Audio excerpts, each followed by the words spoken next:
बालमोहनच्या भावविश्वात जन्माला आलेली एक गुणी कवयित्री आणि विद्याताईंच्या परिसस्पर्शाने अवतरलेली स्वच्छंदी अभिनेत्री म्हणजेच स्पृहा जोशी. शाळेत केवळ दुसरीत असताना एकांकिका साकारल्यामुळे बालकलाकार म्हणून रंगमंचाशी दृढ मैत्रीत जमली. अवांतर वाचनाचा हा प्रभाव शाळेपासूनच लिखाणात देखील गवसायला लागला होता. ह्याच अनोख्या शैलीवर लहान वयातच बालश्री पुरस्कार तिला प्राप्त झाला. सुरुवातीच्या काळात दे धमाल ही मालिका तिच्या वाट्याला आली आणि त्यानंतर बालकलाकार म्हणून एक हा असा धागा सुखाचा, आभाळ माया या आघाडीच्या मालिकांमध्ये काम करण्याची तिला सुसंधी मिळाली. तोवर अभिनय क्षेत्रात करिअर करणे हा मार्ग तत्वशः स्पृहाने निवडला नव्हता. पण पुढे रुईया कॉलेजमध्ये प्रवेश घेतल्यानंतर रुईया नाट्यवलयात स्पृहा जास्तीत जास्त सहभागी होऊ लागली आणि मग शाळेतून बाळकडू मिळालेल्या या बालश्रीने अभिनयाचे वलयच स्वतःभोवती निर्माण केले. मग गमभन, अनन्या, युग्मक, एक अशी व्यक्ती ह्या नानाविध एकांकिका तिने केल्या आणि त्या प्रचंड गाजल्या देखील. प्रथम एकांकिका गमभनमधील स्पृहाच्या अभिनयाची पोचपावती म्हणून गजेंद्र अहिरेंनी 2004 साली मायबाप ह्या चित्रपटात काम करण्याची तिला संधी दिली. तर अनन्या ही कठीण भूमिका अंगवळणी पाडण्याची सहजता पाहून अग्निहोत्र या मालिकेत देखील तिला प्रवेश मिळाला.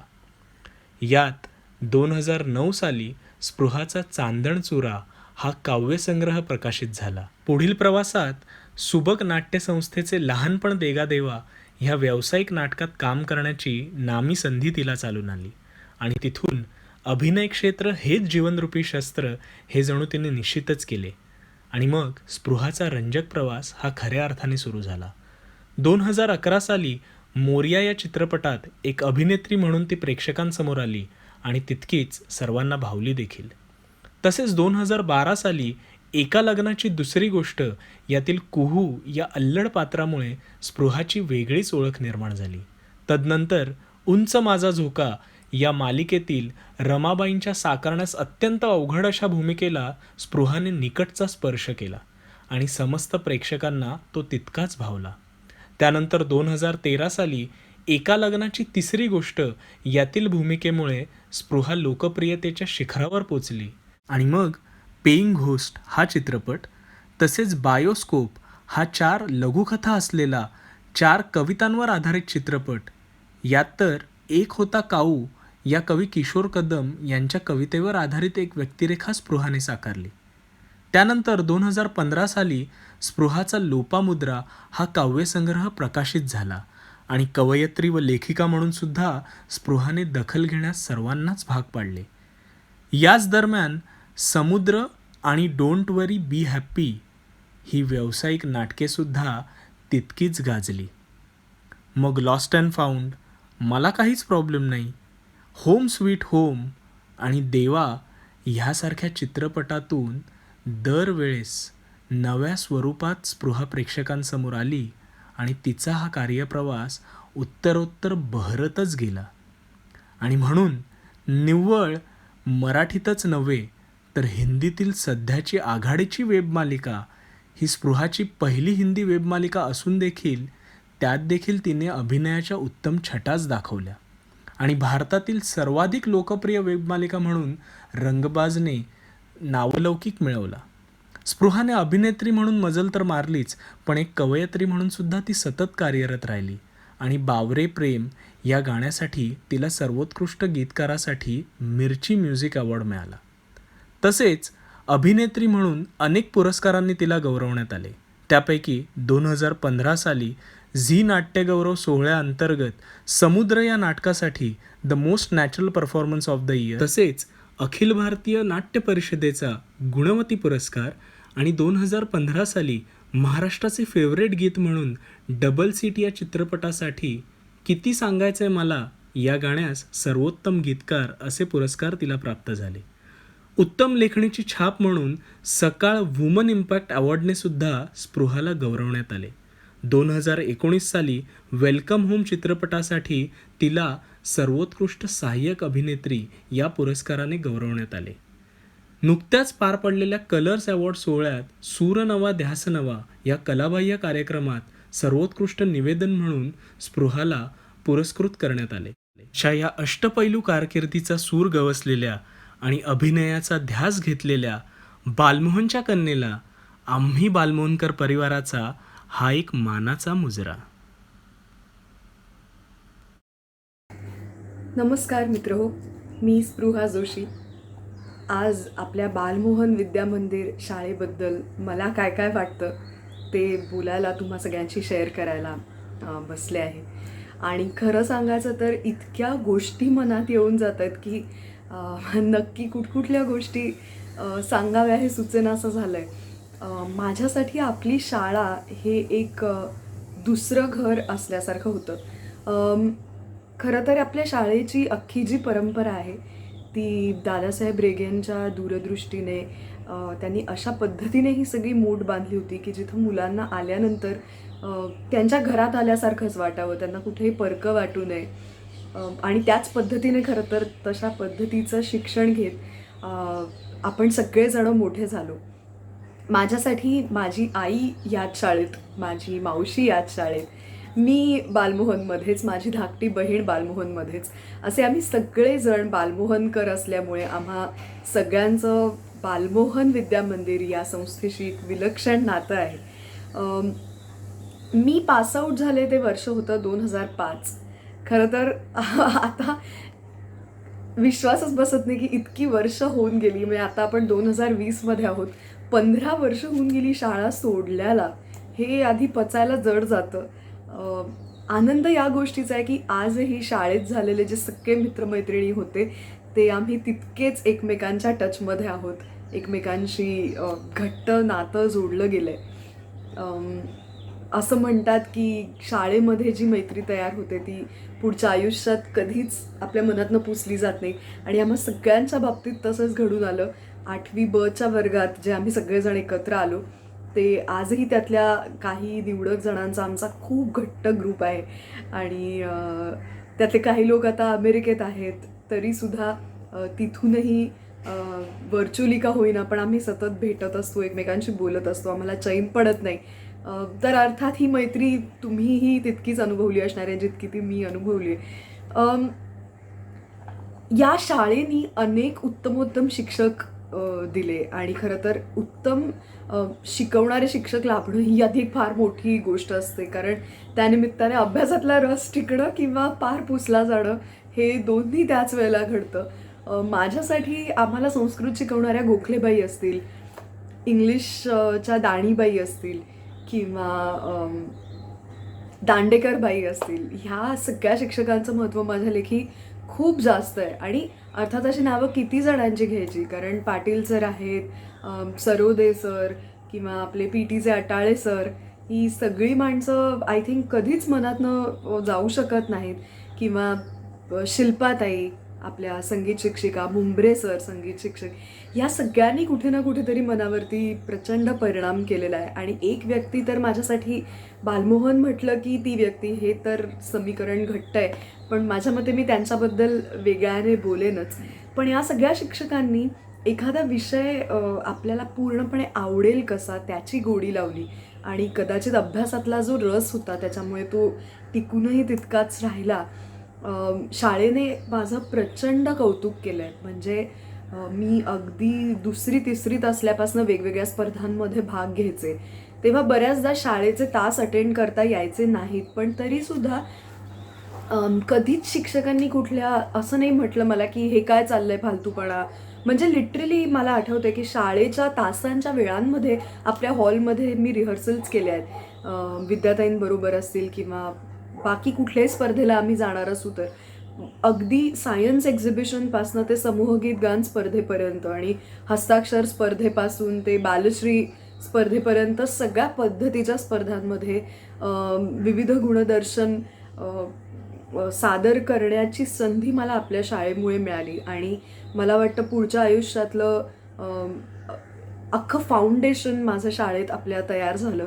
आय थिंक कुठल्याही मुलाच्या मनामध्ये आत्मविश्वास रुजवण्यासाठी त्याची शाळा सगळ्यात मोठा घटक असते. तिथे जे आत्मविश्वास तुम्हाला जो मिळतो, तिथे जो कॉन्फिडन्स मिळतो, तिथे जे कौतुक मिळतं, तिथे जे प्रोत्साहन मिळतं, त्यामुळे तुमची पुढची सगळी जडणघडण होत राहते. आणि आपल्या शाळेने मला ते भरभरून दिलं. अम, कधीही 90%वर टक्के मिळवले म्हणजेच तुम्ही हुशार असं आपल्या शाळेने कधी होऊ दिलं नाही. त्याच्यामुळे वेगवेगळ्या कलांबद्दल, आर्ट असेल, क्राफ्ट असेल, शिवणकाम असेल, आपली सायन्स एक्झिबिशन्स, विज्ञान प्रदर्शनं असतील विभागीय लेव्हलवरची, ह्या सगळ्यामध्ये आम्ही सहभागी व्हायचो. त्यापासून ते अगदी बालदिनाचं हस्तलिखित तयार करण्यापर्यंत उत्साह प्रचंड जास्त असायचा आणि आपल्याबरोबरच तो आपल्या शिक्षकांचाही असायचा. आणि त्याच्यामुळे समूहगीत गायन स्पर्धेमध्ये गेल्यानंतर ढाल मिळवून यायचंच, वक्तृत्व स्पर्धेत गेल्यानंतर बक्षीस घेऊन यायचंच, ही कुठेतरी बीजं मनात तेव्हा रुजली गेली. आणि मला वाटतं की नंतरची आता जी कटथ्रोट स्पर्धा आपण अनुभवतो, त्या स्पर्धेमध्ये घट्ट पायरून उभं राहायचा आत्मविश्वास आपल्या शाळेने दिला आणि तो आज वारंवार करिअरच्या या टप्प्यावरती मदत करतो.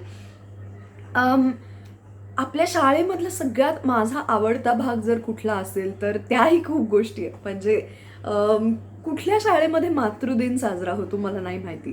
अगदी लहान मुलांना जिथं आपण शिशुवर्गात बालवर्गात असतो तेव्हा पहिल्यांदी एक नानकटाई आणि 2 चॉकलेट्स, तुम्हाला आठवत असेल आपले शिपाई काका सगळ्या वर्गांमध्ये घेऊन यायचे आणि आपल्याला आपल्या बाई सांगायच्या की आज हे आपल्या आईला नेऊन द्यायचं, आधी तिला भरवायचं, नमस्कार करायचा, तिला थँक्यू म्हणायचं, कारण तू आमच्यासाठी इतकं करतेस आणि आम्ही कधीही तुला थँक्यू म्हणत नाही.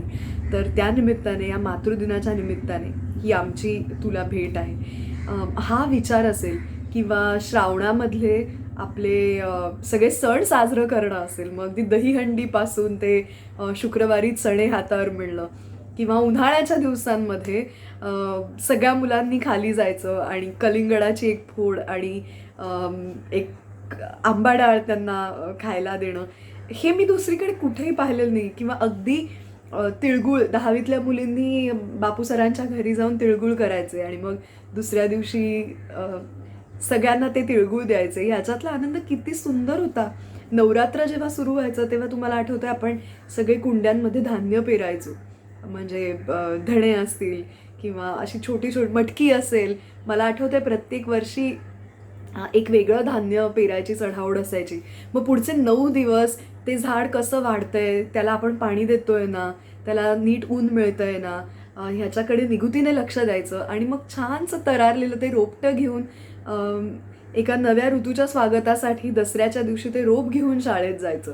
आणि दसऱ्याच्या दिवशी तर आपट्याची पानं आणि तो सगळा माहोल इतका सुंदर असायचा की ह्या कल्पना, या छोट्या छोट्या ज्या गोष्टी आहेत त्या आपल्या शाळेने आपल्या संस्कृतीच्या बद्दल किती सुंदर पद्धतीने आपल्या मनामध्ये रुजवल्या, ही माझ्या दृष्टीने खूप सुंदर गोष्ट आहे. आणि या सगळ्या गोष्टी आजही मला असं वाटतं की किती लहान वयात आपण हे सगळं बाळकडू म्हणतो तसं आपल्याला मिळालं. आपण खरंच खूप जास्त लकी आहोत.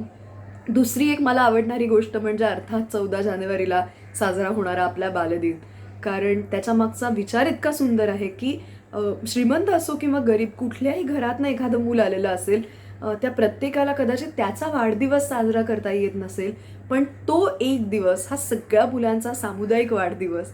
आणि त्या दिवशी सगळ्यांनी नवे कपडे घालून शाळेत जायचं. तिथे सनई वाजतीये, तोरणं लावली आहेत, गुलाब पाणी शिंपडलं जातंय, त्याच्यानंतर हस्तलिखित त्या निमित्ताने किती नव्या नव्या गोष्टी आपण वाचायचो, स्वतःच्या हाताने ते तयार करायचं लिहून, मग त्याच्यावर वेलबुट्टी काढायची, ते रंगवायची पानं आणि मग हस्तलिखिताचं नाव, आपल्या वर्गाच्या हस्तलिखिताचं नाव सगळ्यात सुंदर आणि वेगळं कसं असेल ह्याच्यासाठी धडपड करायची. त्या हस्तलिखितामध्ये एखादं पान तरी आपल्या हातनं लिहून असलेलं व्हावं, ह्याच्यासाठीची ती धडपड असायची. आणि माझ्या मते तो सगळा जो एफर्ट होता, तो सगळा जो प्रयत्न होता, तो माझ्या कायमचा लक्षात राहिला आहे. म्हणजे अगदी 1ली पासून 10वी पर्यंत मी हिरिरीने हस्तलिखितामध्ये त्या सगळ्या ॲक्टिव्हिटीमध्ये सहभागी व्हायचे. त्याच्यानंतर दुपारचं गॅदरिंग म्हणजे तर काय, अर्थातच ती तर मजा होतीच. त्यानिमित्ताने आधीचा महिनाभर तालमी करायच्या, रिहर्सल्स करायच्या, मग नाटुकली असतील, निवेदन असेल, त्याच्यानंतर नाट्यप्रवेश असतील, ह्या सगळ्याचं एक जी एक्साइटमेंट असायची, जी ऊर्जा असायची, खरं तर बालदिनाची तयारी आपल्या मनामध्ये दिवाळीच्या सुट्टीपासून सुरू व्हायची. सो माझ्यासाठी बालदिन हा सगळ्यात मजेचा दिवस होता. आणि सकाळच्या वेळेत जेव्हा आपण सगळेजणं बसायचो शिवाजी पार्कवरती, आणि अगदी स्वर्गात आकाशगंगा गंगेला सोनेरी घाट, हे सोमनाथ परब सरांनी बसवून घेतलेलं गाणं असेल, किंवा NCC स्काउट गाईडची परेड असेल, किंवा समूहगीत असेल त्या दिवशी सादर होणारं, त्याच्यानंतर सगळीजणं मिळून आपण मुले हेच राष्ट्राचे बहुमोल अलंकार, नाही, मुले मुले हेच घराचे बहुमोल अलंकार, मुले हीच राष्ट्राची खरी संपत्ती, अशा आरोळ्या देत सगळी बालमोहनच्या मुलांची फौज आपण पूर्ण शिवाजी पार्कच्या परिसरात राऊंड मारायचो. आणि ती प्रभात फेरी बघायला आसपासचे लोक पण किती कौतुकाने उभे असायचे. ह्या सगळ्या आठवणी अक्षरशः प्राइसलेस अशा आहेत. मला असं वाटतं की दुसऱ्या कुठल्याही शाळेच्या बाबतीत इतक्या अशा गोड आठवणी मी कधी ऐकलेल्या नाही आहेत. असतीलही, मला असं नाही म्हणायचं की हे दुसरीकडे कुठे होत नाही, पण आपल्या शाळेने ते जास्त वेगळेपणाने आणि जास्त प्रेमाने केलं, याच्यात काहीच शंका नाही आहे. बालमोहन म्हटल्यानंतर माझ्या मनात इनएव्हिटेबली एक जो विषय येतो तो विषय आहे विद्याताई.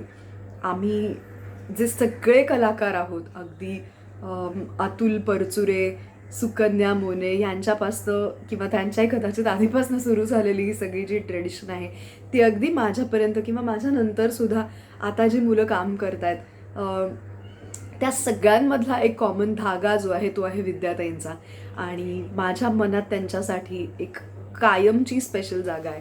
मी मगाशी म्हटलं की बालमोहन आणि विद्याताई हे नातं माझ्यासाठी वेगळं करणंच शक्य नाही आहे.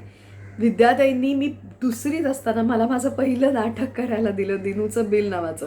त्यांच्या निमित्ताने मी पहिल्यांदा रंगमंचावर उभी राहिले.